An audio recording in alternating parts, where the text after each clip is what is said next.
What are hypersonic weapons? Hypersonic weapons travel at least 5 times faster than the speed of sound. 5 times the speed of sound is roughly 4,000 miles per hour.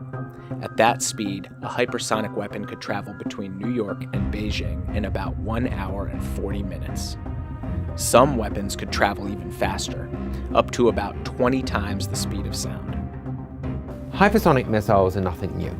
China, Russia, and the United States have had them for years. In fact, ballistic missiles travel at hypersonic speeds. But ordinary ballistic missiles are on a set trajectory after their rocket motors burn out. Like a dart after release, they cannot change course. What's different with the new crop of hypersonic weapons isn't speed by itself. It's the combination of speed and maneuverability over long ranges. How do hypersonic weapons work? There are 3 basic types: guided ballistic missiles, boost glide missiles, and hypersonic cruise missiles. Guided ballistic missiles are like normal ballistic missiles, but the re-entry vehicle, which carries the warhead back into the atmosphere after the missile shoots up through it, has steering fins attached to guide it to the target. Boost glide weapons are propelled to great speeds by rockets, just like ballistic missiles. But rather than arcing high above the atmosphere as ballistic missiles do, gliders re-enter the atmosphere shortly after launch.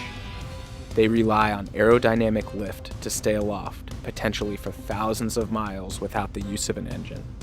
The basic idea is the same as a hang glider. Hypersonic cruise missiles are powered throughout their flight.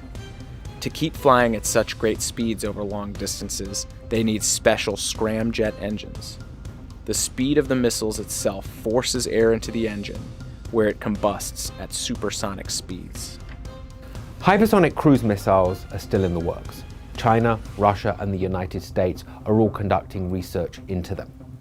But only one country, Russia, appears to be close to deploying one, Zircon, which reportedly has a short range of about 300 miles. However, guided ballistic missiles and boost glide missiles have now been deployed, while new types appear to be close to deployment. Who has what? Let's look at Russia first. Russia's Avangard is a long-range boost-glided missile. Its glider likely re-enters the atmosphere at around 20 times the speed of sound and is designed to deliver nuclear warheads against the United States. Russia also has many ballistic missiles that can do this. Kinzhal is a guided ballistic missile launched from an aircraft. It probably travels at less than half the speed of Avangard and has a reported range of around 1,200 miles.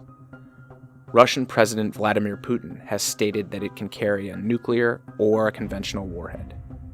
Next up, China. China has several guided ballistic missiles.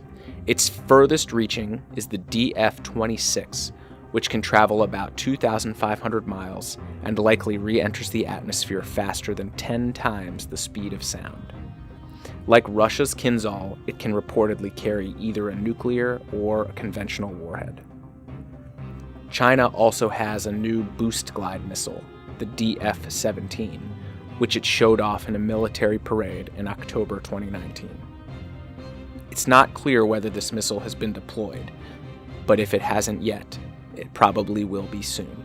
The DF-17 carries a glider and has a range of between 1,100 to 1,550 miles. It can reportedly be armed with a nuclear or conventional warhead. What about the United States? So far, it has not deployed any maneuverable hypersonic weapons. For much of the last 2 decades, the United States has focused on improving its ability to conduct prompt, conventional strikes. To do this, its efforts have been focused on developing boost glide missiles that can carry non-nuclear warheads over many thousands of miles.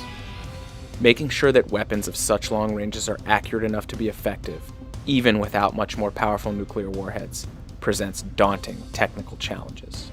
Nonetheless, the United States has made significant progress, including a successful test of a hypersonic glider over 2,400 miles in November 2011.